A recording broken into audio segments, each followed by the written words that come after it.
All right, Grizz Nation, we are back and on a winning recording session, so that's always good. So, oh man, that was a hard one at the beginning. I was freaking out and texting Luke, and Luke's like, "It's all right, it's all right." But I was freaking out. Probably a lot of you were too. But glad to have a win. Amazing resiliency by that team. So, guys, yeah, go ahead. I was just saying when they were down 17-0, like it didn't feel like we were gonna lose still. I was like, no, it's okay.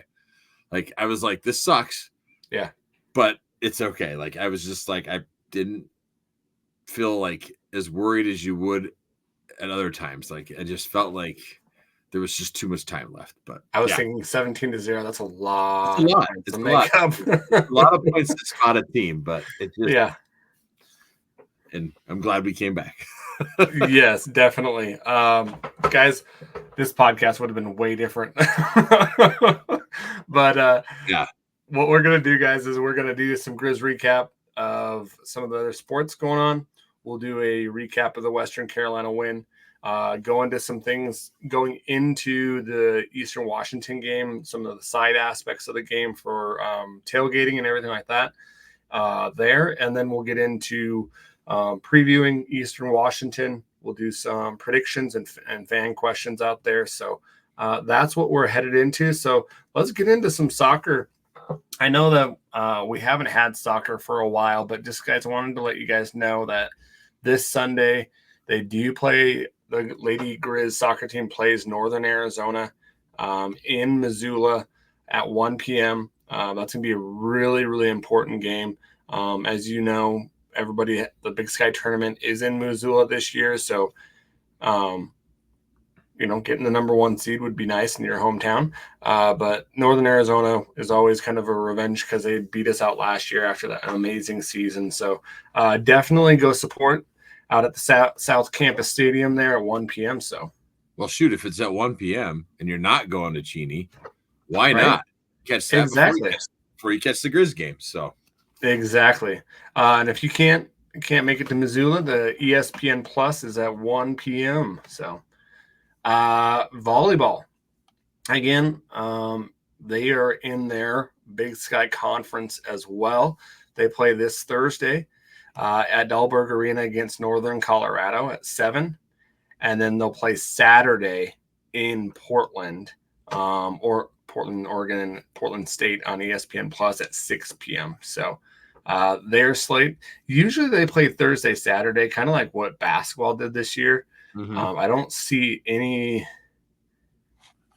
weird. They have one Friday, but I don't see any weird like what basketball did where they would play on Mondays sometimes. But I don't see anything there. But like I said, guys, go support them if you can. If you can't, watch them on ESPN Plus. So, and they're doing well this year. They are 5-6, 2-1 at home, 1-3 away, and 2-2 on a neutral site. So wasn't that the Kangaroo Classic last weekend?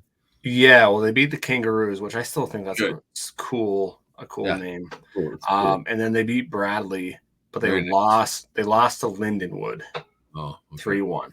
So almost had the sweep of the Kangaroo Classic, but 2-1 going into that. That's not bad. And then what didn't soccer beat Boise last weekend? Is that what it was? Yes, they beat them 2-0. I thought we went over that, but yeah, soccer beat Boise 2-0. So that's always a good win too. I still like beating Boise anytime because they used to be in the Big Sky Conference, and we exactly right. Idiots. So yeah, yep, win. So, guys, what we're going to go into now is that Western Carolina win. Like we kind of mentioned in the introduction, down 17 points. What an amazing resiliency and coming back from that as well. But just to give you some of the stats of the games, guys, and then we'll go into what we saw. First downs were pretty even, 29-25. We again this game racking up the rushing yards, which I think that we're kind of seeing that, right? Mm-hmm. 349 yards to their 103, averaging about 7.3 a carry, which is awesome. Passing yards, we were at 203 and they were at 374. 23 of 39 for us, which is not bad. And what I thought was weird is they hit a lot of those plays on passing Western Carolina. A lot of those were in the first half. Yeah.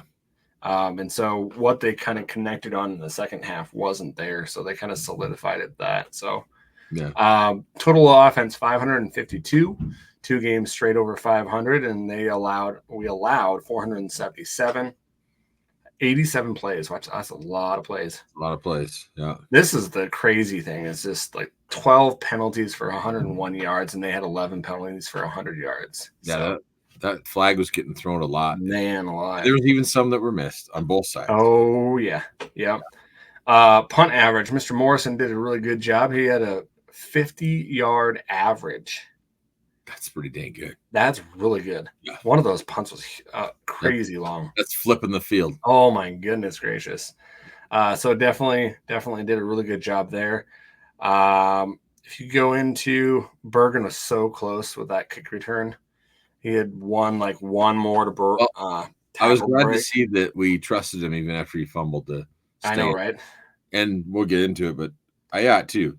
I was like, through that pick, and I thought, oh no, don't pull him. And they let him to stay, which good move. So time of possession, 32 for us, a little over 32 for us, 27 for them. Third down conversion, we had 8 of 16, 50%, and they had 6 of 15.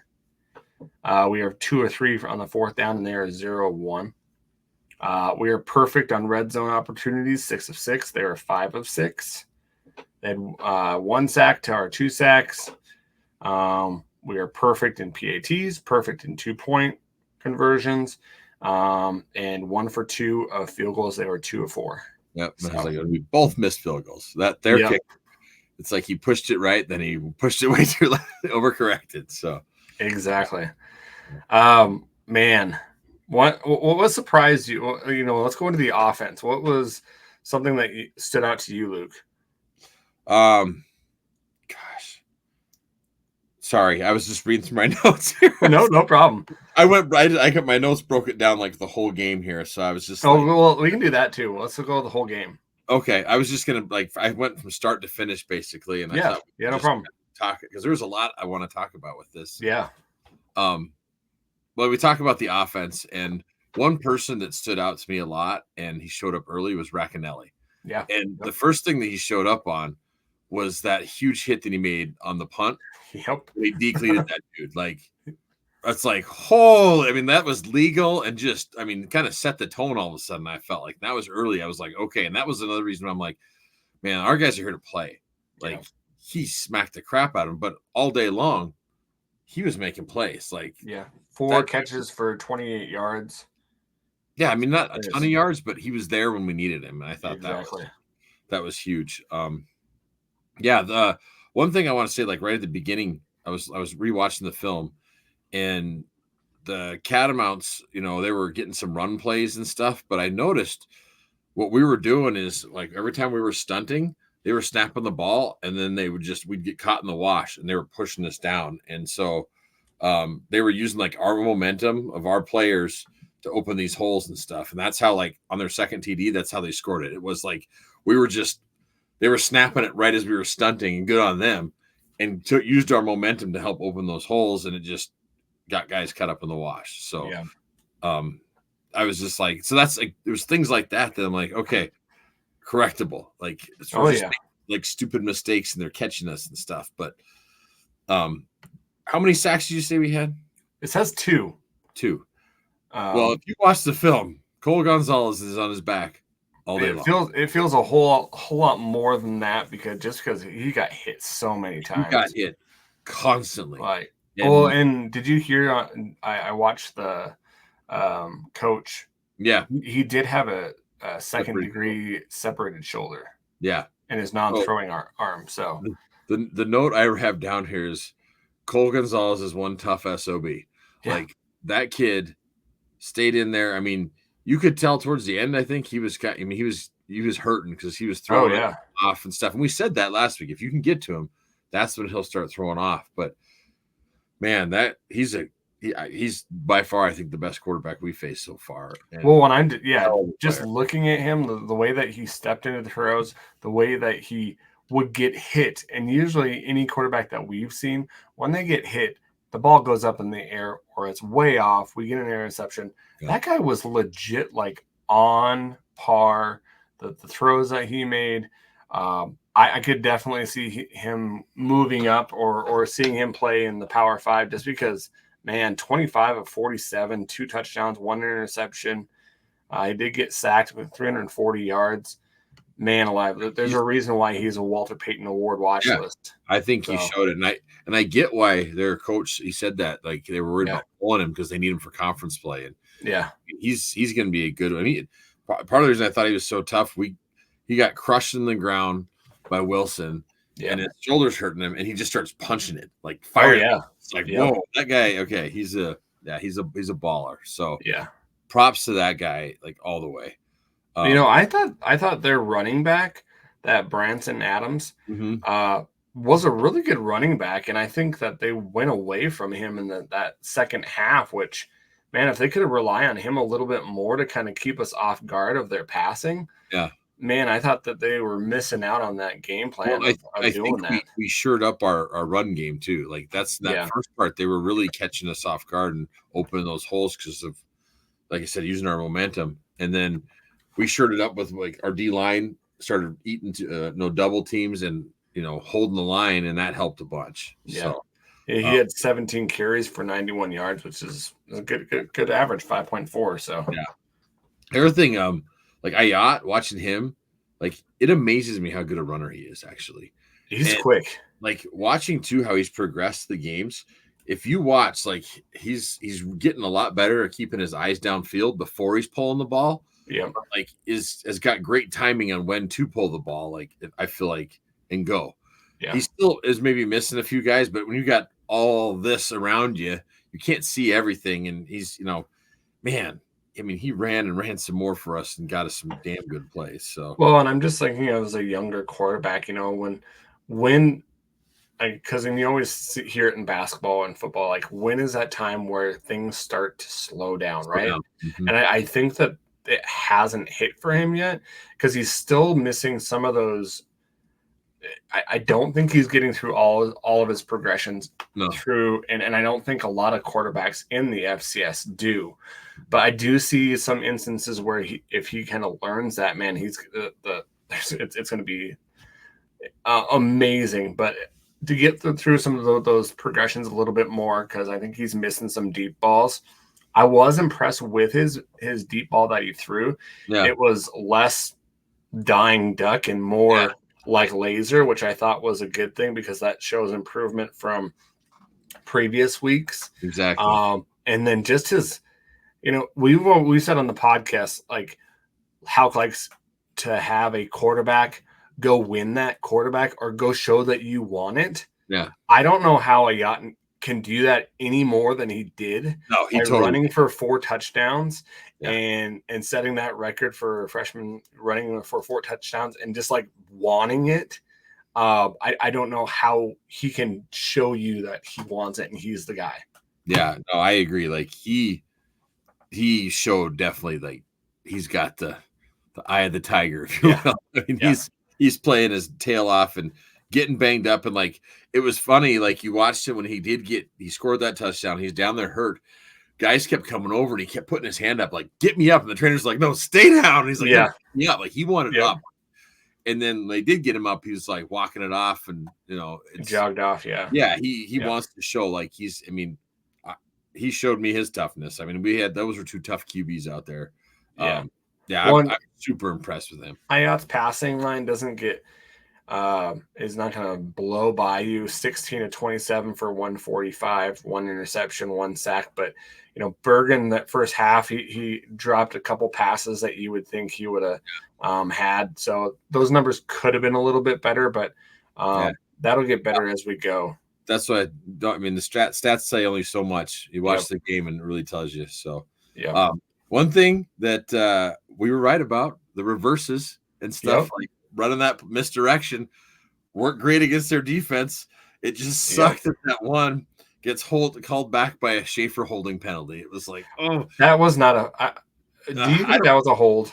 No, he had the guy here. Yeah. Drove him back down into the ground. And normally they don't Yeah. call it, but the problem was because he drove him into the ground. And as he's driving him, you could see him lift and drive.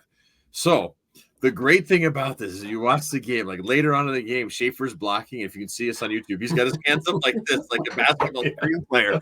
And he's just going like this and giving it to the guy.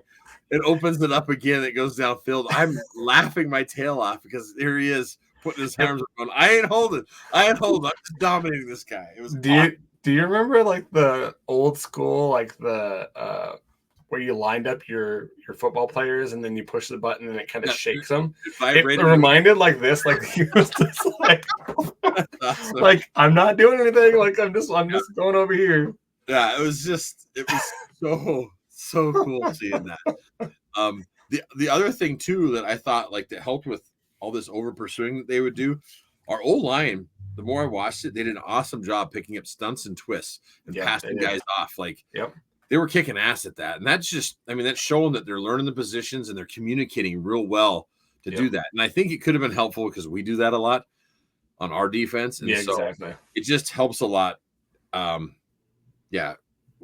think playing against R335 and seeing all those stunts helps our guys when it comes to like lines wanting to stunt around and do that and try to confuse the offensive line. Our guys are just passing them off, and they did a great job doing that. And that's part of the reason we have these giant holes and Eli's getting 66-yard runs. Yeah, because our guys are getting to the first level, chipping blocks, getting to the second level and third level. In fact, I can talk about this. So at QB Club tonight, Bobby showed a play with Journey Grimsrud. He gets 3 blocks on that play. It was on that big run by Eli. He's first assisting on one block, chips off, hits another guy, and then makes it to the linebacker. Wow. And then you watch everybody else, everybody's doing their job like that and just hitting people and blocking them. And so like today during the press conference, they had Eli on and he talks about that. Like he gives credit to his own line, his blockers. And I just think it's such a classy guy.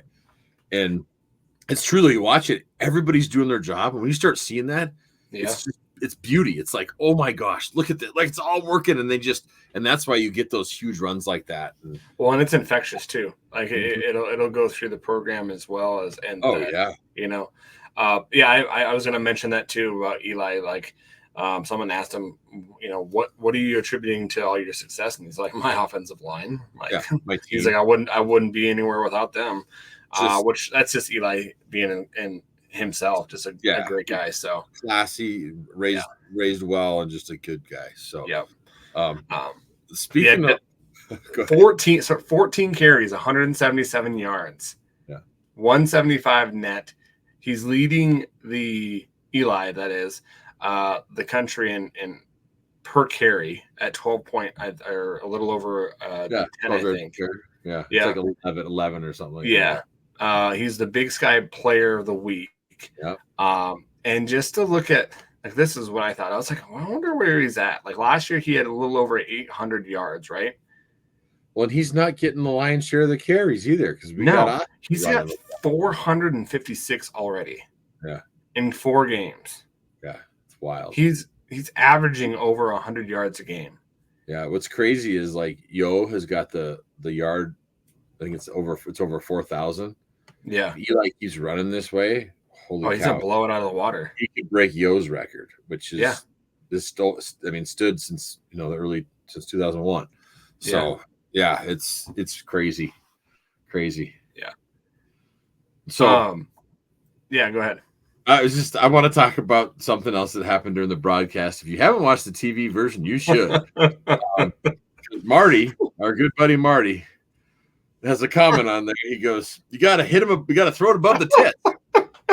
And they're like, "What?" The guy says, "What?" And he's like, "Yeah, he's got to throw that ball and he's got to hit him above the tits." So he goes, "Can you say that on TV?" Yeah, I can say it on TV. I'm like, Marty. My wife was watching, like, not like listening to it while we were watching it, and she like looks up like, what?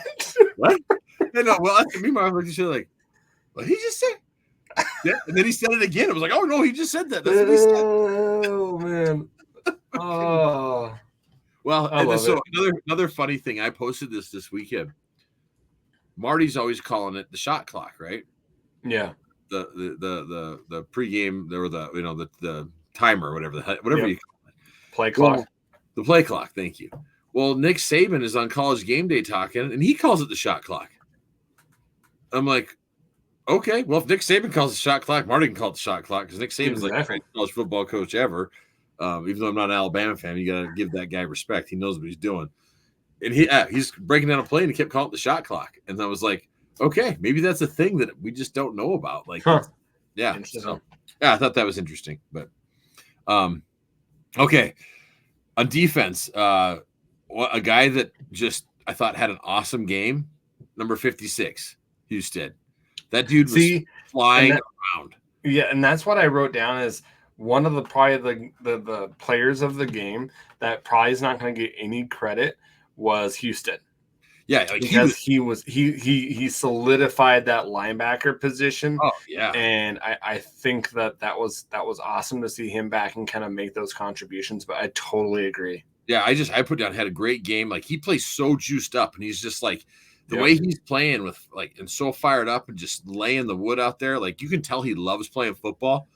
That stuff is so infectious, and it's just the other guys will feed off that too. And you could see it out there, and I was just like, those are those little things. It's like, oh boy, watch that. I mean, that's just it gets everybody fired up. I mean, I was watching him. I was like, man, I want to get and start tackling people or something. I mean, this is that guy. Like I wrote down, I would love to play with that guy on the same.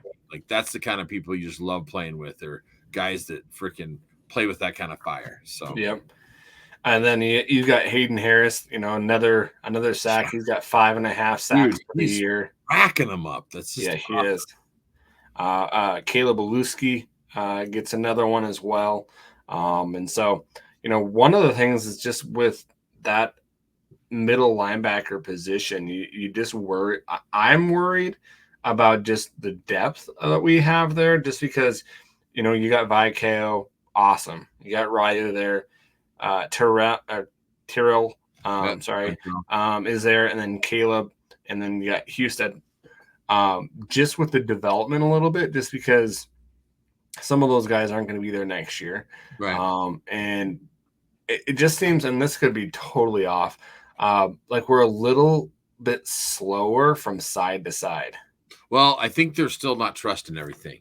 Okay, because that's what it feels like to me. Like we're just a little bit too slow. I think some of the guys are out of position. They're not trusting the process. Like if you watch, they're reacting instead of just playing. Okay. Yeah, and I think that's a little bit. They're still like Vikao, who's great. He does that a little bit. Where like you see him reacting, and sometimes he's a little too late. Where it's, instead of just trusting where he's supposed to be on the defense, because I'm sure a lot of these new guys have not ever played 3-3-5 before. It's a total system to them. I mean, we used to call it the voodoo defense, and so learning to trust everything in there and how that flows. I think it just takes time. So and one thing that I don't think a lot of people are realizing, this is another team that plays a 3-3-5.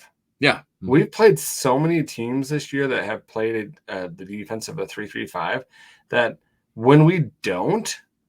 The fact that they don't there, because like your offense goes against your defense, and that's what Western Carolina's coach said is, well, we did well with it in the first half because our offense is used to it, and that's where I think they were knowing how to block down with it, and because they're used to playing against that exactly. So I'm I kind of feel comfortable going on because there's not, and I'm looking at our schedule. There's not too many people on our schedule that run a 3-3-5 after this. No, which is so. I think that's going to bode well for us because we've played those teams that know what it's going to be expecting. Yeah, exactly. It should bode well for our defense for sure. Then, what? I thought you had something. I was like, I was just going to say, did we go over that Ayat? 11 rushes for 65, 4 touchdowns. Yeah, did a really good job. And then, you've got Bergen, 8 catches, 99 yards. Did a really good job as well. So, yeah, one thing like Ayat, speaking of him, when he threw that pick, we mentioned I was glad that they didn't pull him. They gave him a chance. I was really worried that was going to happen. Yep. And so they brought him back in. And I think, sometimes he tries to force the ball, and that's where he needs to just not do that. A little bit, He's getting better at that. Now, here's the cool thing. they were showing on the TV broadcast. Coach Linehan is sitting there as soon as Ayat gets off. They have the tablets out and they're coaching him up constantly. And so they think, I mean, just picture that. We got him out there who's an NFL coach who's used to coaching quarterbacks. Yeah. That if they didn't change that rule, he'd be off not getting the help. And now he's helping and he's talking to Peas and they're talking and they're looking at it. And I mean, I was just like, you could see the progression just right there and all the coaching happening. And I just, it's going to just elevate his game so much because he's learning so much on the fly. And the dude's just a freshman. I mean, well, the throw that he made off his back foot in front of pressure. Do you know which one I'm talking about? When he hit Bergen on? Yeah. That is something you don't see in college football. You see that in the pros. No, that's off his back foot, getting hit, somebody in your face. Like that is not a throw that many people make. Yeah, he's making these plays. Those oh boy, you see those things where you're like, this guy's got talent. Yeah. Boy, we're lucky to have him. And like there's those glimpses where it's like, oh, you can see how special he can be. So crazy.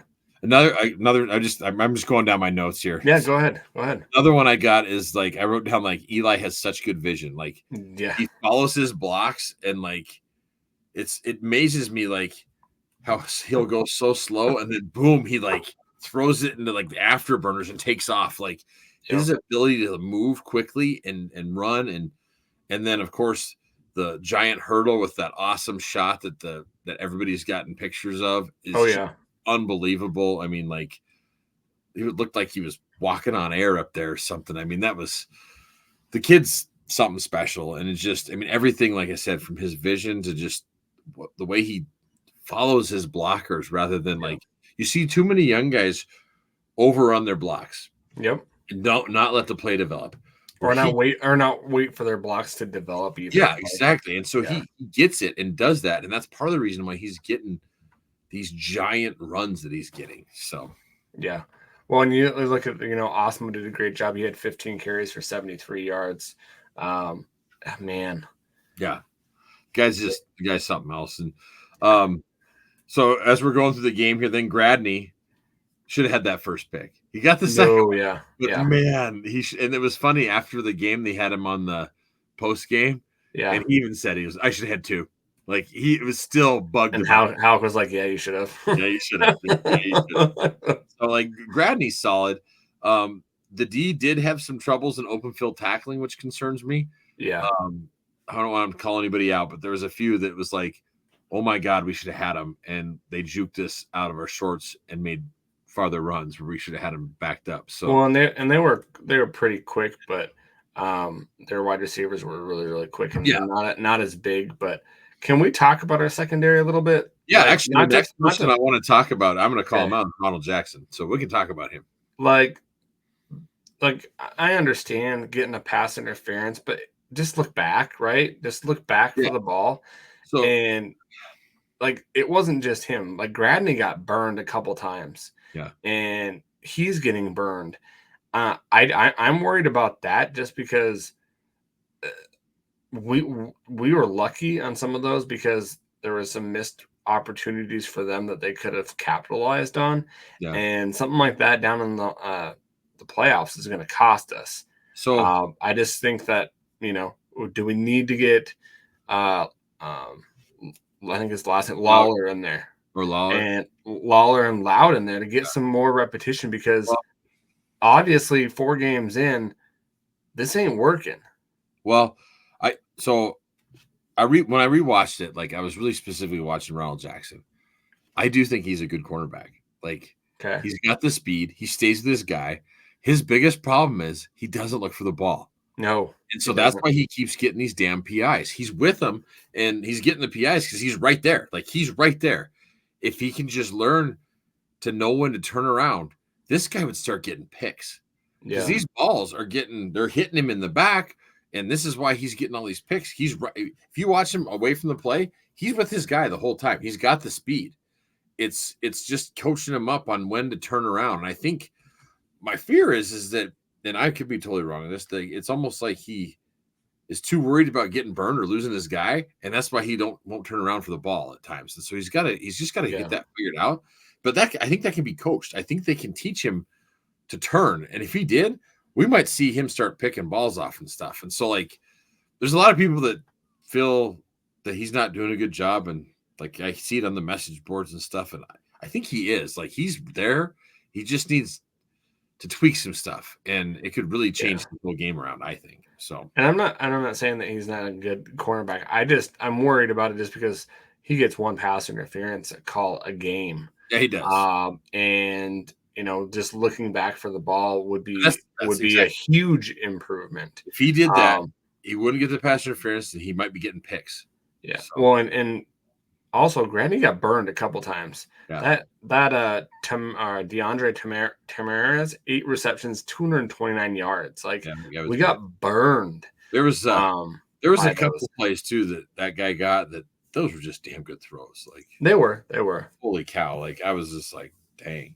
The one that Gradney got burned on, though, he was nowhere to be found. Yeah, and caught up to him, thankfully. But man, that's one thing that kind of alarmed me because we're going to be going. That one was so bad though that I'm like, was that someone else trip? Did he fall? Yeah, someone else supposed to take him over if he was, I don't know. Yeah, that was. It just felt like there was more than one thing, more than him just getting burned on that. But yeah.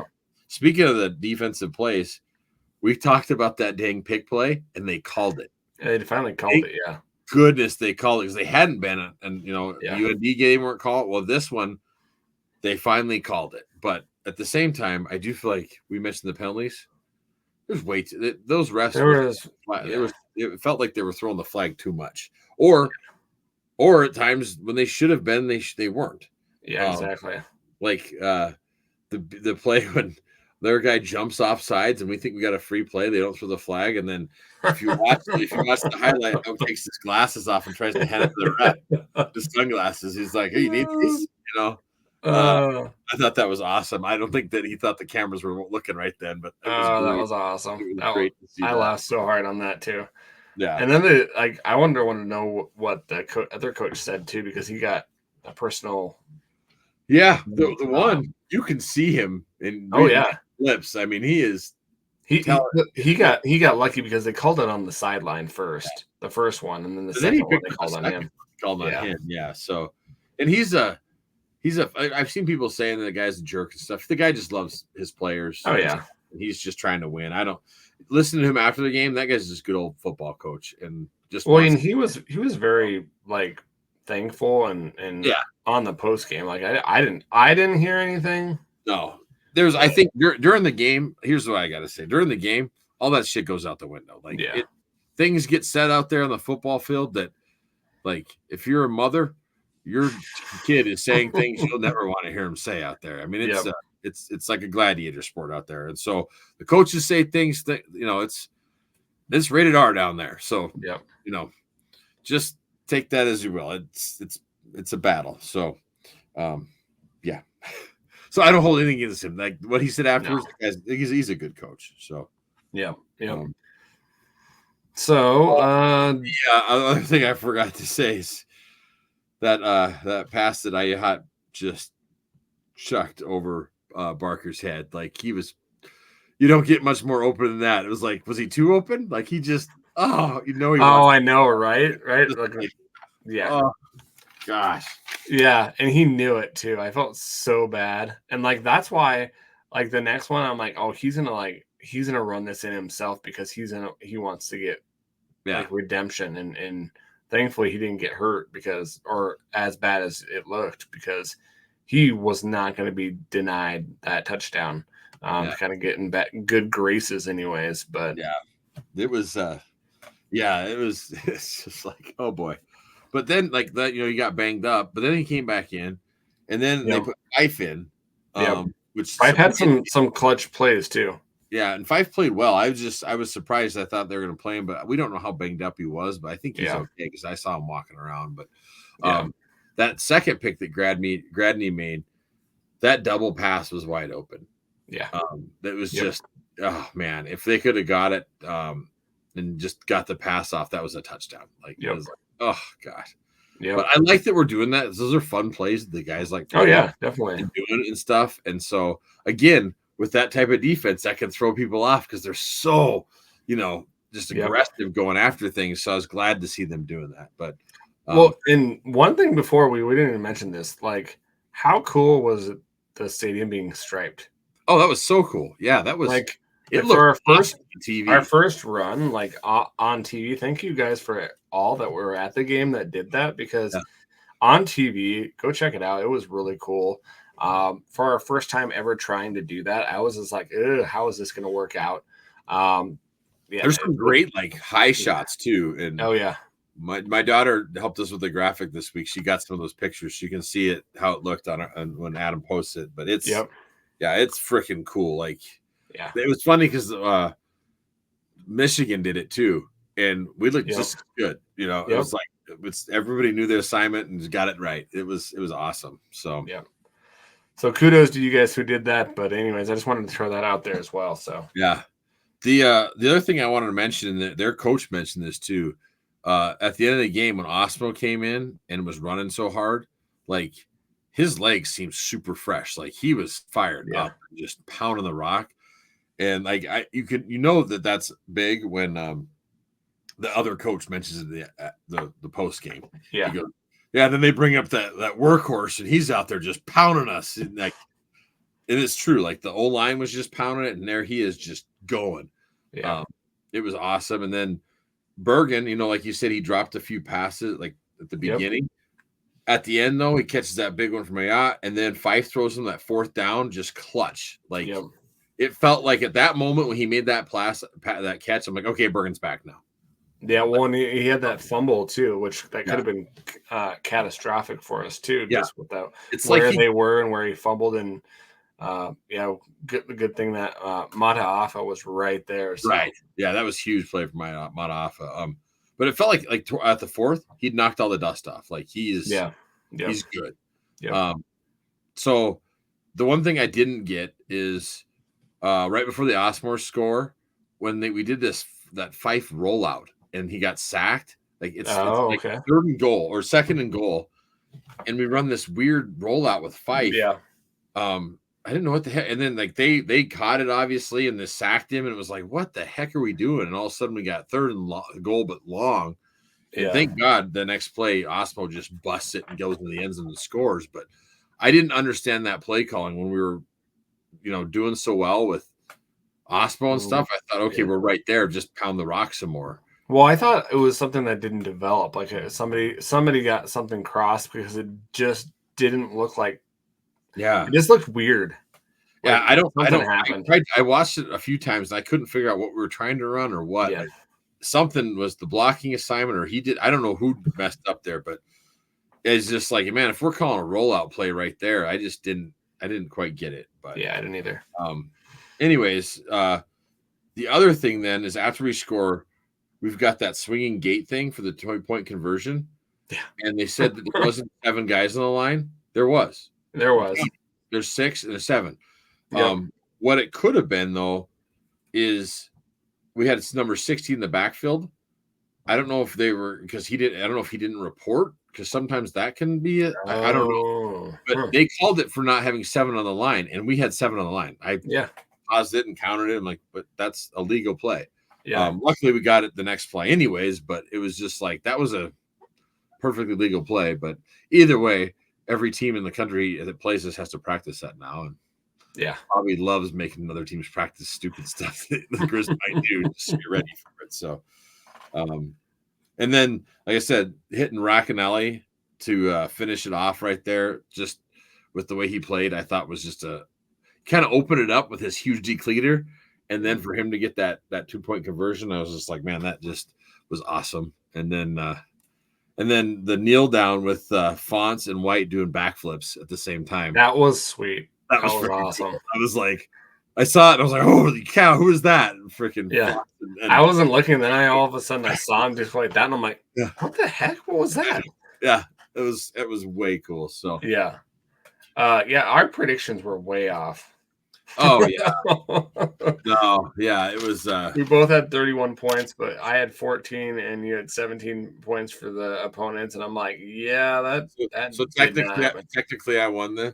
Technically, yes, you beat me. But yeah, we were way the hell. Oh my gosh. Yeah. Yeah. So it was yeah, there was a lot more points scored. I was I was expecting a higher scoring game, but not that much. Not that high. Yeah, I mean, well, that's just it. Once they had 17 on us, I was like, well, and I don't know if people watched this, but the night before Wazoo and San Jose State played, and I kept telling my wife, I go, I think it's gonna be one of these games where it's back and forth, and it's just like who's gonna have the ball last, and there's gonna be a lot of points and stuff, and that's how that game was, and that's what I was like, oh boy, are we getting to one of these? So that was a lot of freaking points, but it was. Something else I just wanted to talk about here that's been kind of getting posted that the Grizzly Athletics, to give them credit, posted out is just some quotes from Western Carolina football fans. That's awesome. So one of the first ones was, this was the loudest football game I've ever seen outside of a serious SEC contest. Another fan said, that was the loudest game I've ever been to, and I mean on every WCU offensive play. The next one was, I will say that I've been to many football games at different locations. This Montana Stadium was the biggest home field advantage that I've ever seen. The 25,000 plus crowd never let up. They were into the game from the beginning to the end. No place I've been to comes close to this one. And I think this is two more.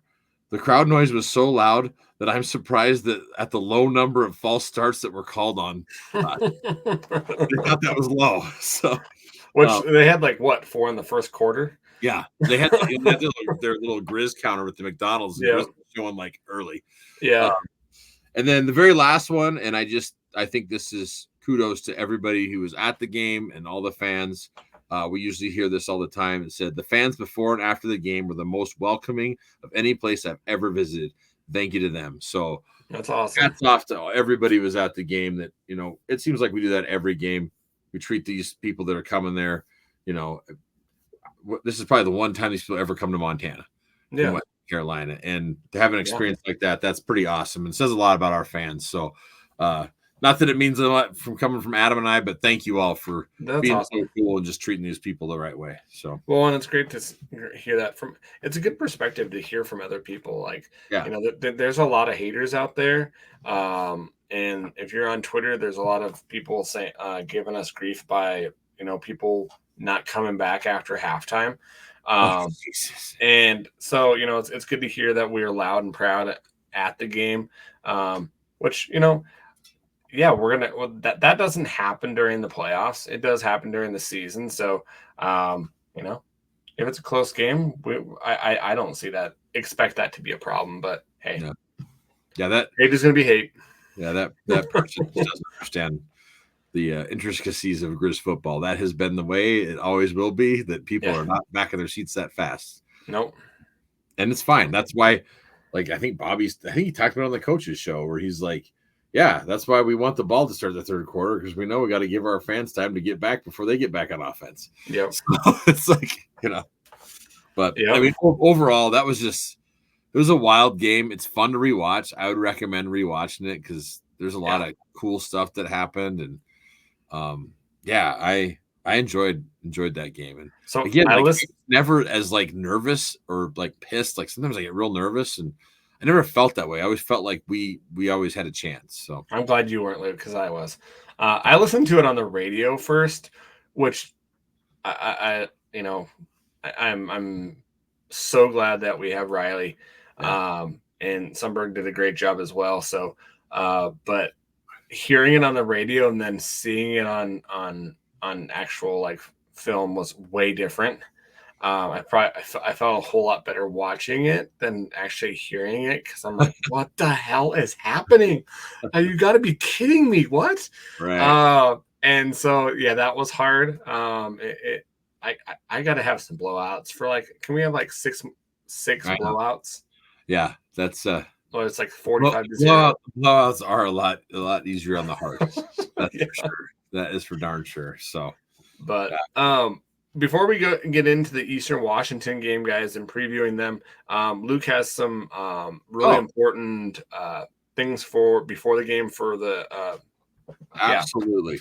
So The University of Montana Alumni Association has got some stuff going on before the game. They're gonna have a pregame party up in Spokane and a shuttle down to Cheney.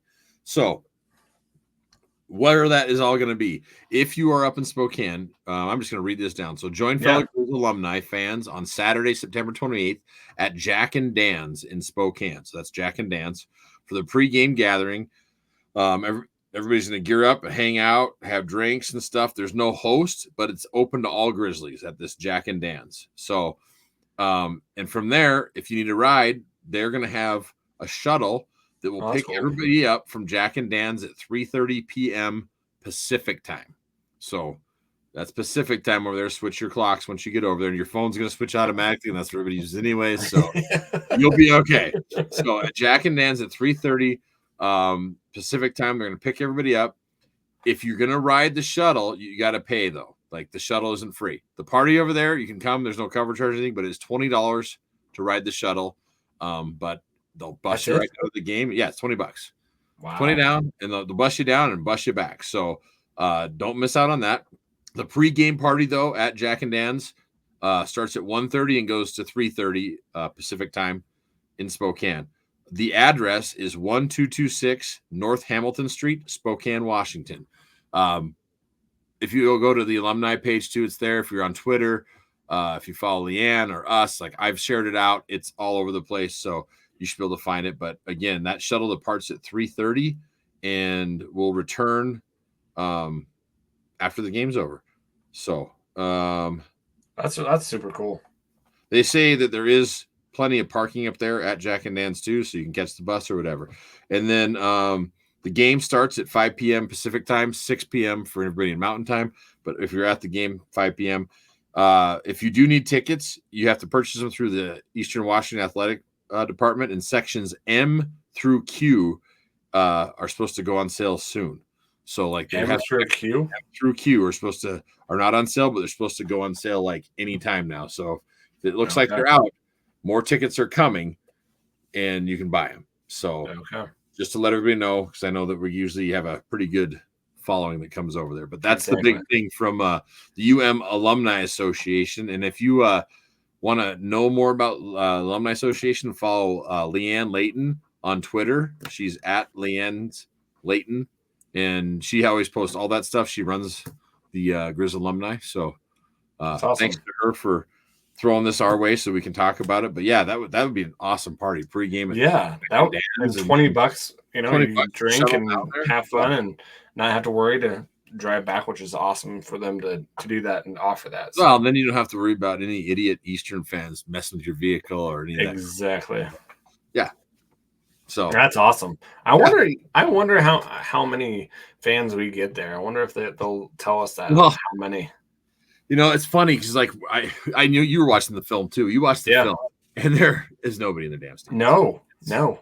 Well, I know that they'll have people there because it's us, right? And everybody shows up for us. Yeah, they always show up for us. But there's a ton of Grizz fans that live in the Spokane area and that Eastern Washington area that will show up. In fact, the rumor used to be if you called the ticket office to buy a ticket and they saw that it was a 406 number, they wouldn't sell you a ticket.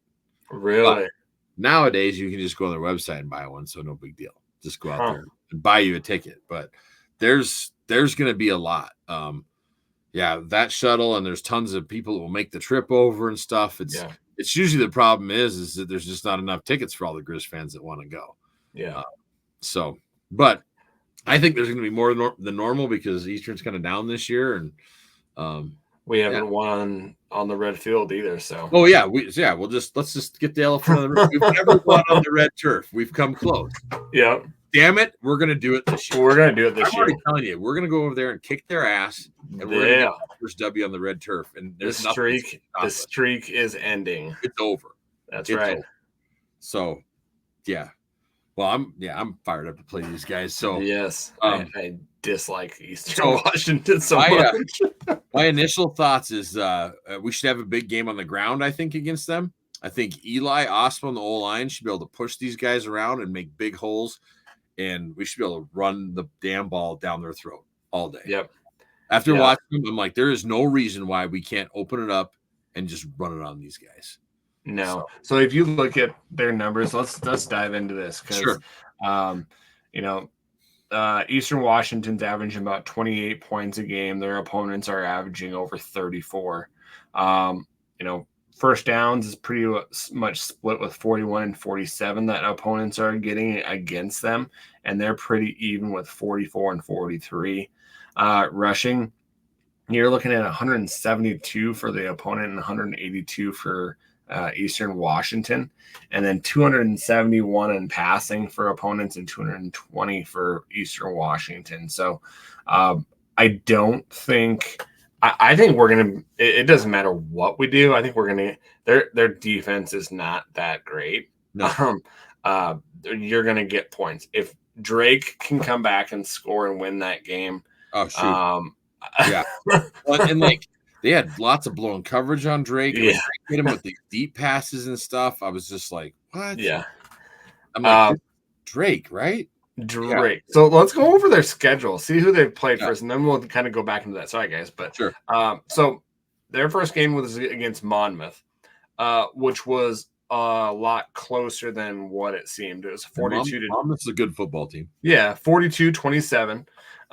So that was a great win for them. But then they just follow it up by getting beat by Drake 35-32 at their home field. Yeah, I watched that game. That was that was hard to watch. Mm-hmm.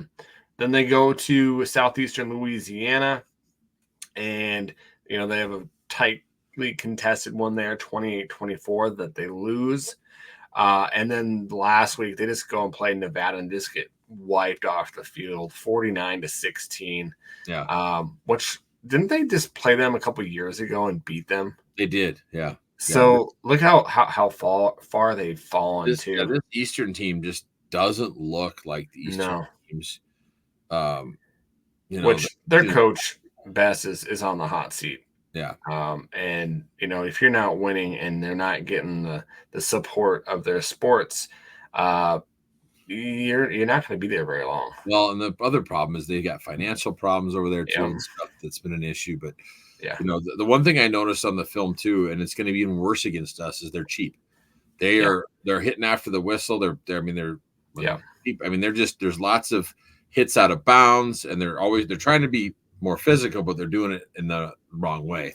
Yeah. And they look at us as their biggest rival. Like they hate us, and like they're gonna be fired up to play us. And rightfully so. Because they beat us, that changes their whole season right there. Like that's why we're always everybody's rival. But they're gonna be cheap, and that's the thing that worries me, is that we gotta be careful, because they're gonna be doing that cheap shit and doing cheap shots and trying to hurt people, and I just don't agree with that. Well, and let's just be honest. If they do get a win against us, it's not going to change their trajectory of their season, because they have a schedule, guys. They play us this next week. They have to go to Sacramento State after their bye week.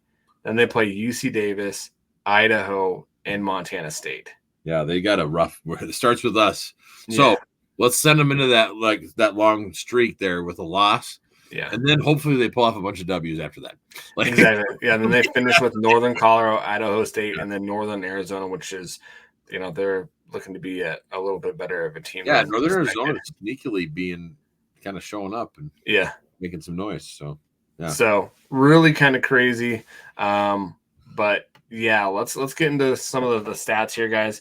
They're kind of a tricky team, because they have two quarterbacks that they roll out with Vespudes or whatever, and the other guy, and both of them is their more traditional passer. He's number 0. Yep. And so they both do kind of different things. Yeah. And so they're basically having 30 minutes of the ball, that's with time of possession. They're okay on third down with about 44%. They're averaging almost 53% for opponents. 2 of 7, 28% on fourth down. Not good. 15 of 16 in the red zone, but they're only 12 touchdowns. And 14 of 14 for opponents, and 13 of those are touchdowns. So I don't think this one's going to be close. No, I don't either. But we'll get in that when we pick our scores. But the two quarterbacks you're talking about, the Zero Disparis, he's that more traditional passer, but he can run. Like he will run if he has to. And he does. He's accurate. He's 82 of 104, so he's almost 80%. He throws a good ball, but when he's in there, like that's mainly what they're going to do. And so like we got to watch. And the crazy thing was, and this may be something weird, but when I was watching the film, the way their numbers are on their jersey, it's hard to tell. The other guy is number 6. Like you got to be looking for it because the way it angles over, I was like, which one's in there at times? 6 though. He's their punt returner and like kick returner, but then also will play quarterback. But like I wrote down, I was like, this is their wildcat guy. Like that's what it reminds me of, is more of that wildcat like runner. His name's Wortham, and he's a damn good runner. He's one of the best players in their team, in my opinion. He's good at kickoff return too. Like he's a good returner. He sees those holes and can make a big play. So we've seen a little. That's one part that worries me. Is we've seen a few areas when some returners are getting some yards on us. And so like on kickoff, here's what I'd like to see. Just have Glasgow boot it through the end zone every time. Like because he's averaging about 24 yards a return. So we just need to boot it through the end zone. And then the good thing is with our punter, with Morrison too, he's been averaging 50. We should be able to keep him distance. But that's the one of their weapons that we got to watch out for is Wortham. And so our defense, the big thing is we need to watch for who's in the backfield and not over pursue. Because if we do that, they're going to hit us with these they're making their big plays in these draws and stuff. QB draw with number 6 because he's so squirrely. And the next thing you know, he's up to your second level making some big play. So that's really the big thing we need to watch out for on the two quarterbacks. And then when they're rushing, they have that Tuna Altier and Malik Dotson. Is that number 5? Who's number 5? Yep. That's Tuna. Yeah. He's a good running back. He's had 40 carries for 232, over 5 average. Yeah, the notes I had on him was he's a really hard runner and he'll run through blockers. Like the guy runs like a bulldozer. Like he's a tough runner. So they got a good running back too. Yep. So which you would think Eastern Washington teams in the past have had good runners that they really haven't really relied on. Yeah. They've relied on the pass a lot, but that's opened up the run, which is going to be interesting with having a dual threat or not. I wouldn't say dual threat. It's just a running quarterback. Yeah, it's really more of a true quarterback system. Exactly. So that's going to be interesting though, like how they're going to run that, because that affects if you look at the film, it does affect how they're running their offense, and it just doesn't feel flow. It's two totally different offenses when they're here. Now, I think they're the better offense when they have Zero in there. I think so too. Then they can get the ball to Efton Chisholm, and that guy, you'll all recognize his name. He's number 7. He's been there for 10 years. He is the best player on their team. Best wide receiver they have.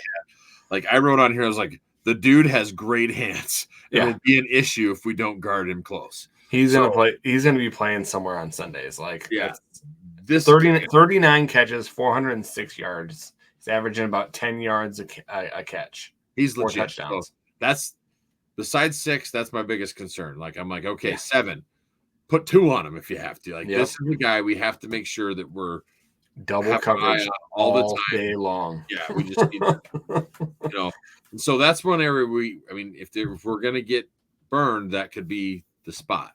But the thing is the way our D line and everybody was getting to the quarterback last week, and I feel like Western Carolina's offensive line was a dang good offensive line. We were still getting through it. Yeah, I don't think Eastern's line is near as good. No. So I think our goal is if Zero's in there, we need to be getting him on his back and hitting him all day long, because then he's not going to want to play so much anymore, and he's not going to be accurate to get it to number 7.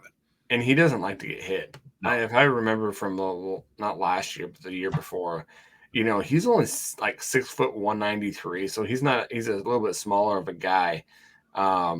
He does not like to get hit. If you rattle him a little bit, man, that's not going to be good for them. I know that these guys aren't a rival, but we had the revenge tour last year. We talked about that a lot. Oh yeah, we even got T-shirts made by Jody for us. Yep. This is a revenge game still. Oh yeah, I still remember the ESPN game that we had there. that night. We should have won that damn game. Should have won that game. Yeah. So our guys are going to come ready to play, and they want to make that red field even more red with some blood and everything else out there. And like, I know we're going to come there. We want to piss pound. Like I remember like people asked us like, what teams do you hate the most? And this was back when Idaho was back in the FBS, so we never got to play them very much. The two teams we hated the most, the Cats and Eastern. Freaking hated Eastern. Like, we wanted to kill those guys. Like, just can't stand them. Like, they're a bunch of cheap shots. Their fans are pieces of crap, and I don't care what people think. Like, I can't. We need to go over there and kick these guys' ass. Like, I hope we blow them out 70-0. That's not what my prediction is, but that's I was like, I'm going to write that down for you. No, I got mine written down already. That's not my prediction, but boy, if that happens, I'll be just plump. So. You'll let me have that one? Yeah. Yeah, I don't think this is going to be close. I'm praying for everyone to be healthy by the end of this game because I do think that it could get out of hand. Yeah. And if it's at halftime or third quarter and if it's already under control, don't play. Like, don't play. No, like, just get everybody else in there. Yeah, let's have 70-0 so we can play everybody. Get them all in. Yeah, exactly. And we just don't want to, going into because we don't have a bye week that next week, do we? I think we have 2 more weeks and then we have a bye week. I can't remember. Now that you're saying that, I'll have to bring this up. Oh, I did forget to mention earlier as you're looking that up. In the stats poll, we are number 8. Coaches poll, we're number 9 now. So we did move up a spot in the stats poll. Yeah. Okay. So, did you see that UC Davis is ahead of us? Yeah. Can we talk about how? That's what I saw in one of the polls. I could be wrong, but we play next week at home against Weber State. But can we talk about how some of these teams that are not playing the teams that we're playing and they're getting ranked ahead of us? Like, I understand maybe you're going off of record or maybe you're at the time, but I'm gonna those neighbor fans that think that they're playing a hard schedule and the people that are there, you are not playing anybody. When the team doesn't even have a logo on CBS Sports, Mercyhurst, my wife goes, the NAA? Who is that? I'm like, no, they're new FCS. But I mean, like, they don't have a logo on CBS Sports. There's no, and then they say, well, FBS. We have an FBS one. You know what? New Mexico is horrible, and if you dominated New Mexico, if you get the 3 teams that we won or 2 teams that we won against and 1 that we lost, all those teams would be New Mexico too. Yeah, more North Dakota, Missouri State, and Western Carolina would all beat New Mexico. Yeah, I agree. So we don't go over this much, but I'll go. I'm going to do the top 10 right now, just so we got it. Okay. So South Dakota State 1, North Dakota State 2, Neighbors 3, Idaho 4, South Dakota Coyotes 5, Villanova 6, Central Arkansas 7. What? Grizz, yeah, I know. Grizz 8, UND 9, Sac State 10, and then William Mary below. So then, as rounding out the South Dakota is number what? 5? 5, yeah. Really? Yeah. The thing is, and here's what people shouldn't worry about. As we get into conference play, all this stuff works it out. Oh yeah. Last year we were worried too, and it's like it all works itself out. Yeah. So really, in the end, let the Cats just keep on winning so that we can kick their ass at the brawl, and that'll just be fine for us. Yeah. Okay, so rounding out the Big Sky, Davis is ranked 14th. Okay. I don't know where I saw that then. Weber State is now 25th. And they must have got back in. Yeah, they jumped back in. And I don't see any others receiving votes. So yeah, that's the stats top 25. Let me just jump over the coaches poll real quick. Looking at Weber State, I wonder who they have this next week. Oh, who they have next week? Well, hey, let's just do that real quick. Week 5. I'm looking at that right now. Big Sky, week 5. So we got Grizz at Washington, East Washington, as Houck says it. Then you got Cal Poly at Northern Colorado. Epic. Ooh, the battle game. Of the horrible teams. Which Northern Colorado, at least they've been decent, like a little bit more decent this year, but Cal Poly is horrible. Well, they're both not great. So, and then you got this game. I think will be interesting. Sac State at Northern Arizona. That could be interesting. I could be in it. Yeah, it could be at Northern Arizona. Northern Arizona. Yeah. And then the Kitties, they go over to Idaho State. So go Bengals. And then this is in Portland State's going to Chattanooga. So they're not even starting conference play yet. Really? Yeah. That must be a wow. Here's one. Our old friend Clifton McDowell, the Fighting Clifton McDowells at McNeese State are playing Weber State in Weber. Ooh, really? I might have to see that one. That's going to be interesting. And then what time's that one at? That one's at 6 p.m. also. So man, same time. So that'll be one we'll have to watch later, but that'll be interesting. I'll be definitely watching the scoreboards during that one. Yeah. And then the late game is Idaho at Davis. So that's going to be a really good one. That's a big game right there. You got 2 ranked opponents in the Big Sky beating up on each other. Is that a late game too? It's 8 p.m. Oof. Yep. So that starts 2 hours after our game, so we can catch the end of that one. So man, there's some good games. We're gonna see who Northern Arizona and the Sac State both are, because it's hard to tell when you're playing non-conference. Like for any of us, Grizz too. Like so you get into the Big Sky and start battling each other. It's kind of hard to tell everything. So But I didn't realize Idaho and Davis were playing each other. That's a big game. That's a huge game right off your first game. Yeah, that's wow. That's a big one. That is a big one for sure. Is it at UC Davis? It is in Davis. Yep. Okay. So, all right. So here's where I think you may have seen this. So coaches poll. Here's the coaches rankings. We got South Dakota State 1, Bison 2, Kitties 3, Vandals 4, Coyotes 5, Villanova 6, Central Arkansas 7, UND 8, Grizz 9, Sac State 10, Davis 11. Oh, maybe that's what I was seeing. Sky. And then as I roll down,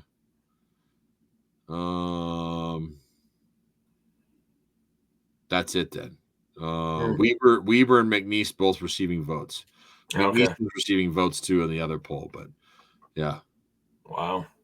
The one interesting to me too is Mercer. They keep moving up the board. They're 4-0. Yeah, that's the same. That's the SoCon. It's in the SoCon. Chattanooga. I'm excited to see Mercer and our friends over there, the Catamounts play. Western Carolina. Yep. I'm interested in that. So they play this weekend. Interesting.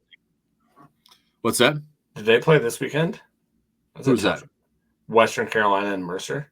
Oh no, I don't know. I'm just saying. Oh, okay. I was like, wow, that's when they do play, I'll be excited about that. Yeah. Let's see here. But yeah, that's definitely going to be interesting. No, Mercer plays Woodford this weekend. Oh, okay. It looks like Western Carolina is off. They don't have a game. That's probably good for their quarterback. Yeah, he needs a break. That's for dang sure. Oh man. Well, you want to go into predictions, and we can go into fan. So week 9, Western Carolina at Mercer. We'll have to watch that one. Week 9. Okay. Yeah, let's do that. So, all right. First of all, we got verses. Do you want to hear that? Sure. I got mine written down already. So I already have mine written down too. Okay, perfect. So verses has the Grizz winning 45-25. Whoo. 25? Really? That's what yeah. Okay. Thought that was high. So you want mine? Yeah. All right. So I have the Grizz winning 42-10. Ooh. Okay, I'm writing that down. Okay. Well, man. What? You don't like yours now? No, I'm just like, mine's too close to yours. I'm like, mine's 34-7. 34-7. All right. So I'm like, okay, well, there's 5 there. There's 3 there. That's only 8 off. I'm like, need some more separation. No, heck, that's so. Like I said, I hope it's 70-0. Hoping Yeah. So yeah, I feel like 42-10. And I was like, when I was picking that, I was like, am I being light on the scoreboard? Because I feel like this is a game where Bobby wouldn't mind running it up. True. Like, what was that playoff game we beat him? Wasn't it like 69-7 or something like that? Not like long 63 ago? it was like 63-7 or something like that. Something Yeah. crazy. Yeah, something. I mean, that's this type. That was wasn't that the snow game? Yeah, I was at that game. It was fun as heck. That's awesome. It was so fun. So, yeah, but so yeah, there's our picks. Again, I want to just throw a shout out one more time to Eli Gilman for Big Sky Offensive Player of the Week, and Kaylee Ayat for the honorable mention FCS National Freshman Player of the Week. And if that kid keeps playing the way he is, man, we might have ourselves another Walter Payton Award winner. Saying. I mean, not Walter, Jerry Rice Award winner. Sorry, not ready for Walter Payton. Jerry Rice Award winner for Freshman of the Year. So back to back. Yeah, that would be cool. That would be so cool. Wouldn't that be cool? All right, you ready for some fan questions, man? Absolutely. I only had one, so I'm just bringing it up to you. I'm ready whenever you are. All right, so our friend Bridger Lord at BD and Lord, love seeing the team making progress each week. What's the biggest position group jump you've seen to date from week 1, and which group has the most to go for us to get to contender status? Biggest jump, I would say, would be the offensive line. That's what I was going to say too. The offensive line, absolutely. And then the biggest group that needs the, I guess there's two for me. The biggest group that needs more work is, I would say, is our cornerbacks, our secondary. But I would say our defensive line has made great progressions in that last game, but they need to keep on making those tiny little steps. So that would be my second one that would need to. So the first one I agree was offensive line. I think the move with Liam Brown over to guard, and then Zach center. I think that has shored up everything, and I think Brown. Nothing against Brown. I think he's just a better guard. I think he's just natural at it. He's a natural guard, and so I think that has shored up the line. And they're just watching them and getting those big runs with Eli. They're just doing a great job, and everybody's doing a great job in run blocking. Yeah. As far as the position group that I think that we need to be better to be contenders is linebacker. And here's why I say that. I think our linebackers are still, because you got they're still all learning to work together. You got Wilson, who was out for a few games in his back, and now he's going to be out for the first half of this next game, most likely because of that targeting call. But even with that, you got Vicao back there, and everybody's still figuring things out, and they're not always in the right positions. They're doing a good job, but I feel like there's this level that they're not at yet. But once they get there, holy crap, watch out. Is this and this is just a question for you. Sure. Is this the first year that you're kind of questioning the linebacker status? Because for me, I'm never worried about it, but this year I'm just there's. So I don't think it's the thing to worry about. I think it's just one of these things where it's they're not as strong, always in the right position. I think they're there. Yeah. It's just that they haven't played together as long. I think that they're learning the fits and everything and to work together. I think our D line has gelled faster. Yeah. The cornerbacks, they're there. I don't think that they're that bad. We just need to get Ronald Jackson turn around and catch, and stop some balls. We've faced some good receivers. Our safeties, I think that they're getting in the right position for the most part. I'm not worried there, but I feel like the linebackers and some of those under routes and stuff are just not always in the right fit and over pursuing almost, and just okay, just do your job. That lateral speed, that side to side, that we're just and they're getting there at times, but sometimes it's just not perfect yet. And that's the good thing is they're doing it. They're doing a great job. But if they get to that next level, watch the hell out. Exactly. People are really going to stop people from running the ball and catching the ball and us and blowing people up. It could be scary good. So that's where I'm going with that. So he had a couple more questions here. Sure. It says, which game do out of towners need to make back to Wad Grizz this year? I'm thinking UC Davis, but want your thoughts. Ooh. Well, the games that are at Wagriz now, that those are done, are Weber State, Northern Arizona, UC Davis, and Portland State. Davis. I would say Davis 100% because that's going to be a cool game because it's going to be a night game at 8:15 on ESPN2. Oh yeah. Yeah. So that's going to be cool. But if I couldn't go to that one, I'd pick the Northern Arizona game just because they beat us last year and I would love to just get revenge. Yeah. So that's just out of spite.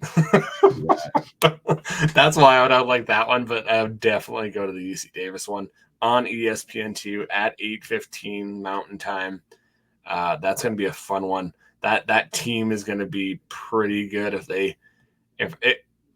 what I think they're going to be pretty good. I think they're going to beat Idaho this weekend. Okay, and that's week 11. So we're going Northern Colorado in there, which I get to go to that game. That's not going to be an issue. No, and then you got Cal Poly. And then we're at Cal Poly. And so then we're, after those 2 road trips, which should be easy wins. And then you get 2 home games. We get Davis at home on November 9th. Yep. Oh man, he's right. Like that's it's not even close. I need to figure out a way to get back for that game. Come to Sheridan, we can drive up together. Night game, 8:15. Like I might, just road trip this. Oh my gosh, that's the game. And then we get Portland State before the neighbors. So the UC Davis game. That's the game. That's going to be big. Davis. Let's say for instance, they beat Idaho this weekend. I think that's going to happen. I think so too. That's going to springboard Davis up. Yep. Up the rankings. So when we play, there's a good chance that we could be up around like that 5 or 6 range. Davis could be in that. So when we play, both teams could literally be in that 4 to 7, we'll say. Well, and I think just looking at, I don't know what UC Davis has on their schedule because I do think they have to play the neighbors. So they do. Okay, let's hear. So let me go back down here. So they're looking at what they have left. So they got Idaho this weekend, and then they got Northern Arizona at home. Wait, no, sorry, that's not wrong person. They got Portland State, and then they must have a bye. Nope. Then they get Cal Poly. Okay. And then week 8, they have They're at Eastern Washington. Week 9 is their bye. Week 10, they're at Northern Colorado. Oh, well, they're gonna that one easy schedule. Good Lord. They don't play. So we play Davis, then MSU goes to play Davis, and then we have the brawl. Oh, okay. So Montana State has to go play Davis before they play us. So they could be in the top. They could be in the top 8 as well. Because if they beat Idaho, then they're going to be projected to be winners of all those games. They're gonna fire right up there. So that could be a top 7 matchup when we play them in week 11. So I think that on ESPN2. Yeah, that's the game right there. There's a damn reason ESPN2 is looking for that game right there. So that's the game. Night game. We'll probably be in our blackouts or black unis. I mean, that wouldn't surprise me if it's a blackout game again. I mean, it's snow. November 9th. You're damn right. That's going to be cold. Man, I think I got to be in Minneapolis on the 8th. I could catch a flight. Man, that's the game I need to be at in person. Yeah, that's the game right there. Great question. That was awesome. Yeah. He's got one more here. So what superstitions have you guys had this year? We unfurled the Grizz flag during the last game, and the Grizz commenced a 17-point comeback. Pretty sure the team can't function if the flag is tangled up. You're welcome. Well, tell them thank you. I have changed hats. I had a different hat on when we lost to UND, and I wore it at that Husker game. I have not worn that hat since. now it's this Montana 406 hat, and we've been winning. This is the hat. So the hat stays on. Yeah, this is the hat that I'll be wearing.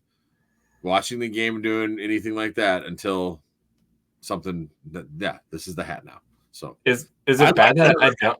Is it bad that I don't have any superstitions? Like it's just like No, that's okay. I just Okay. sometimes you can't help yourself. I was just Yeah. like, guys, so now this is the new one. I'm wearing this one. So Kevin Lawson at Old Grizz 37 says, where would we be as a program over the last few years if we had Jay Hill, Troy Taylor, or Jason Eck as our head coach? I don't know. I think that we would probably be a little bit old. And I'm not saying that any of those coaches are bad, but I do think that Coach Hauk has kind of an advantage with this being his second time around. yeah. And so I think those coaches might be a little bit farther away than what he is at right now at this point. So we definitely wouldn't have the same personnel here. Like, no, they all have different recruiting paths. But here's where I'm going to go with this. When we beat Washington, that really kind of changed, I think, a lot of things for our program. Oh, yeah. I don't think we beat Washington with any of those other coaches. No, I don't think so either. Not right off the bat. No. And here's the other thing. Do we have the coaching staff we have for those other coaches? I don't think so. No. Well, we wouldn't have the players either. No, some of those players are exactly there because of the coaching staff. Yeah, and so, like, for instance, Racanelli, I mentioned this when I was watching the game to my wife. He comes and transfers us after we beat Washington. He transferred from UW. Yeah. Yep. And so I feel like that UW was one of the biggest wins in our program's history, other than national champions and some of these big playoff games. But as a regular season win, that was huge. Yeah. UW ended up folding that whole season. It wasn't that great. But they were ranked when we played them. And we beat them up there in Seattle. And I just don't see any of those other coaches doing that. Like, Hauk had that team ready and knew what to do. And that I feel like was a kind of a turning point in getting our program into the better trajectory and making it to the national championship. Washington could say the same thing, that loss could have projected them, because both of them last year made the national championship game. Yeah. And then so look at Eck and Hill and what was the other guy's name? I'm blanking. The Stanford Taylor. Did any of them make it to the national championship? No. I don't even think Taylor won a post game or a postseason game. Eck is still out there, but I mean, he hasn't either. We beat them. So they've had like maybe one or two postseason wins, but we just made it to the national championship. We lost to a better football team. That was the best football team in FCS and maybe for a while. Yeah. And so I mean, that's the guy. And so I'm so thankful for him. So Bridger was on here again. He's asking questions. So Bridger, awesome, man. We love it. What a gutsy win. Thankful to be a Grizz fan. Soccer's killing it. Can't wait for conference play. Stripes looked great this weekend.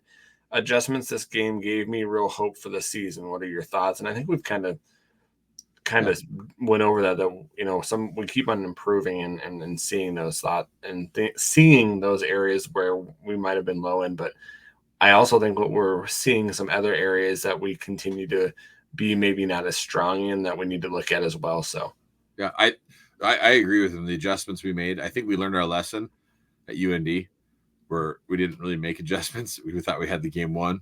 Yeah. Where it was like, okay, I don't care. They're up 17-0. And the next thing you know, we score. And it's like, we made the adjustments and no one freaked out.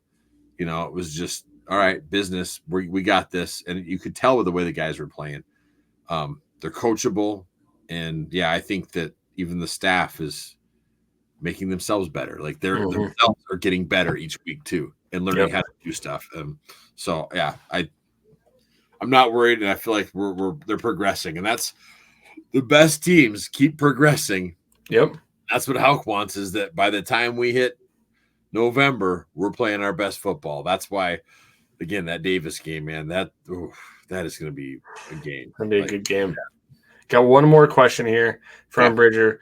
SCS Fans Nation affiliated pod for Montana. Correct me if I'm wrong. And I said, well, we're on YouTube for the FCS Fans Nation, guys. Yes, we are affiliated with them on their YouTube. Do you have any interaction with the other affiliates of the main podcast hosts? Who are the most annoying ones and why? What is your pod content lineup for the week?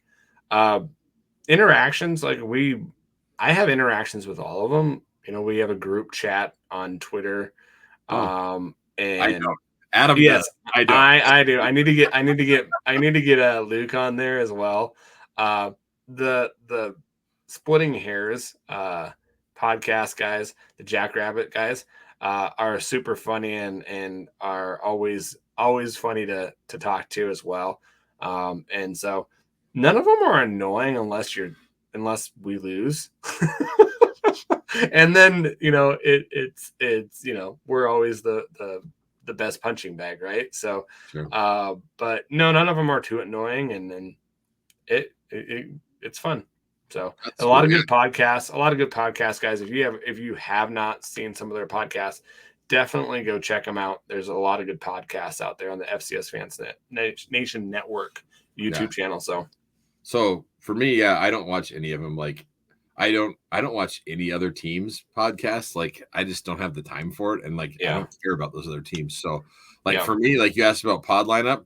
So we do our pod here on Monday nights, and then Tuesdays is usually a more of an office day for me. Or if I'm traveling, I listen to the Grizz fan pod. Like I love Brent, Mike, and Luke, and Sample. All those guys are awesome, and so we listen to them. Great pod. And then I listen to everything I can that Riley puts out. Right. Like on the inside, the den that he puts out. Now Ace has got that like drive thing, and then Wednesday they do the coaches show at night. Well, I'm not usually able to listen to it, so Thursdays I listen to because they put it on the inside the den.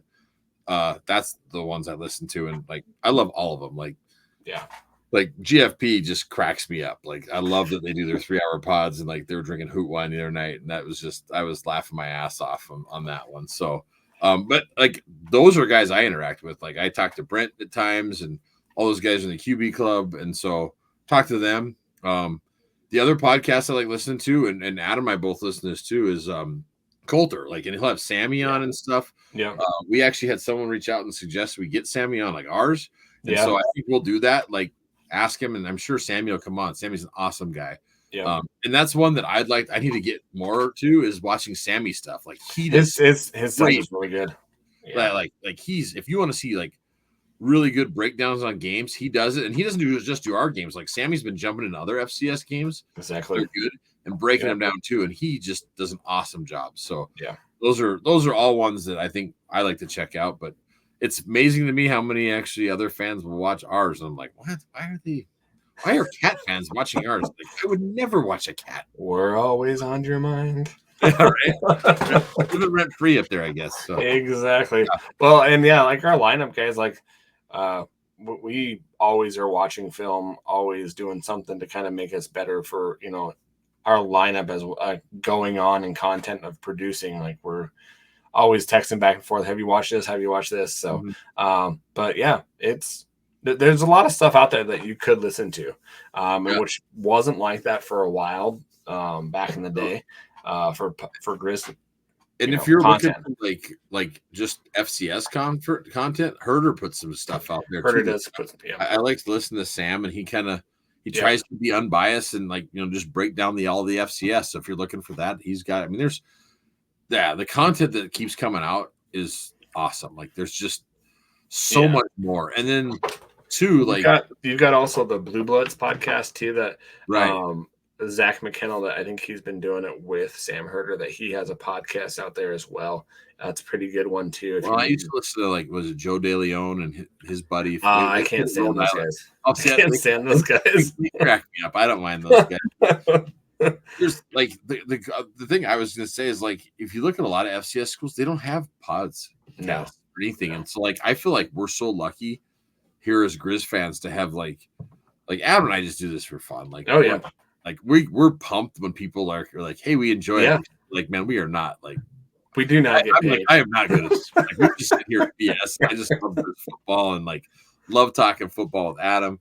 Yeah. But the fact that we have ours and the Grizz fan pod and all the stuff Riley's putting out, and I saw in Egriz, there's some other guy now doing one too. I haven't got to listen to it yet, but I've listened to a little bit of it, but not a whole segment of it. So Yeah, and so there's just more stuff coming. It's like, man, I'm sure there's more stuff for the Grizz than even some FBS schools, like the smaller ones. Oh, I bet. I just feel fortunate that there is this, because there was a time when, like, unless you were able to get, like, remember the old Sunday night Grizz sports report that they would do, and like on the radio, and like it was like an altitude network, and if you had like TV, you might get it and stuff. And I remember always after the news they would have it too, and I think that taped.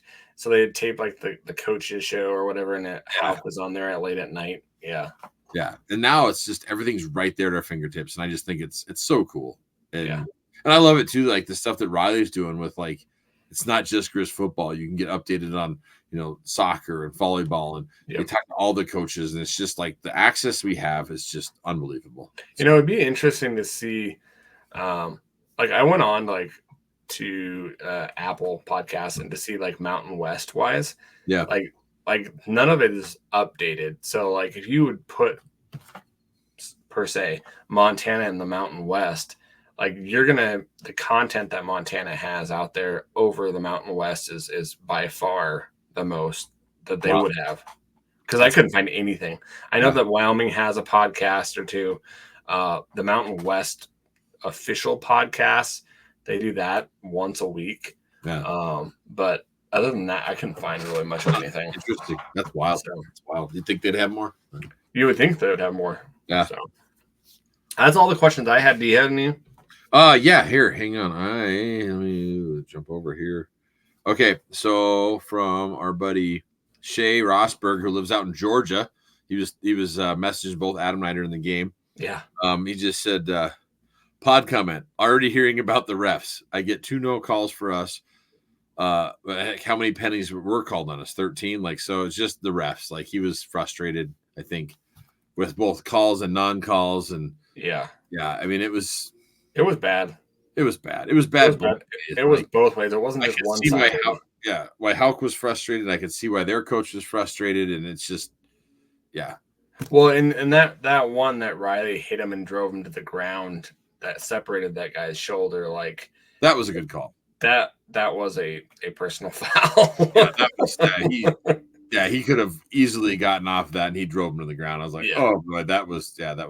So, but the same time when he got that first penalty, their coach, when they drove, I think it was Bergen, and then he flipped him off his leg, that was a damn penalty. Like he was pissed, they called him, like, no, that was legitimate. Like that was, they were way out of bounds, and he freaking flipped him. It was like, that's a penalty.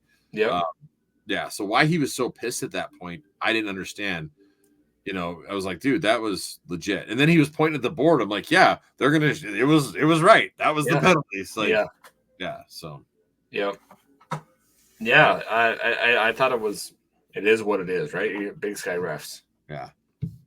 Were those even Big Sky refs? They probably were. Who knows? It was interesting though. When I was watching that Drake game, I recognized the officiating crew. I was like, I know that guy. Yeah, I was like, I recognized the white hat. I was like, I recognize him from Grizz games. So that was definitely a Big Sky crew there. So it'll be interesting seeing who we get. But this game, man, we just gotta have this one crap out of them. Like, it's just we owe them one. Like, we've lost too many close ones over there. But I'm telling you, I don't think it's gonna be close. I don't think so either. Beat the shit out of these guys and screw them. Like, I can't stand Eastern. Like, Grizz fans, show up, be as loud as you can, and just make it a small freaking wad of Grizz over there. Because screw these guys. Sorry, I'm just I just hope that no one gets hurt. Because it's gonna get nasty if either way, on either side. Like, I never want to see anybody get hurt on either team. No. I just hope that we go in there and, like, we've had 2 weeks, 410, 349. Why not another 400-yard rushing week? Like, I thought I heard a stat that we've never done back-to-backs like last week. Yeah. Well, let's do another one. Back to back. Let's do the trifecta here. So I think that it's running that way. I don't think the Eastern Washington's going to be able to stop us. Well, and I don't think our coaching staff is going to let our guys stop. It's like, let's give it to them and more. And don't let your freaking foot off their throat. Just keep it on there until they're freaking dead. Yeah. And we're going to kick their ass. We are. So it'll be great. Yeah, it's gonna be great. So 6 p.m. Mountain Time, 5 p.m. Pacific. If you're going over there, have a great time. Be safe. Make good choices, and enjoy the win. Exactly, and guys, wait. On that note, remember to rate, review, and subscribe wherever you get your podcasts. We definitely appreciate that, especially on Apple. If you're on there, that's where a lot of our viewers are viewing the podcast as well. Also at FCS Fans Nation as well. You can find us there on the YouTube to see these handsome mugs on that. And as just tell a friend. We love interacting with you guys, and we like that you guys love the podcast, and it's always fun to hear your guys' reactions, and we appreciate you. So yeah, I can't thank people enough like that shoot us little messages and stuff. Yeah. Like, hey, thanks for doing this, because we enjoy it and we hope that you do, and we love our Grizz. So yep, as always, go Grizz. Go Grizz.